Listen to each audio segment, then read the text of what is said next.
In this video, I will show you how to quickly and easily close a trade on the platform Phemex. If you want to get the best sign-up bonus possible on Phemex, make sure to go down to the video description and click on the first link. You will get to exactly this page right here, and you can get up to $4,800 of welcome bonuses. As you can see up here, I'm currently using the demo trading feature. I highly recommend you, after you've signed up, that you first try out the features on the platform by going up here to contract and then down here click on mock trading. Then you will get to this demo trading platform. If you sign up with the link down from the video description, you will also automatically get some demo funds right here that you can use to fully try out the platform without having to use your own money. So as you can see, I'm currently in this small trade right here, which is around about $10,000 big. And if I want to close the position, I have multiple options. The first one is to just go up here, click on close, and then choose market to close it immediately.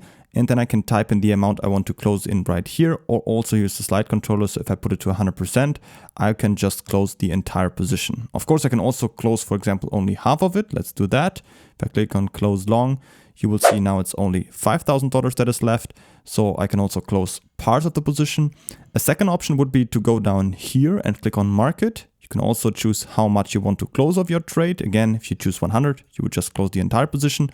Or you can also click on close all positions. That's just one click, which will close all of your open positions immediately. Click on yes there. You will see your position is closed immediately. Don't forget to create an account by using the link down from the video description to get up to $4,800 of welcome bonuses. And if you have any other questions, feel free to ask them in the comments.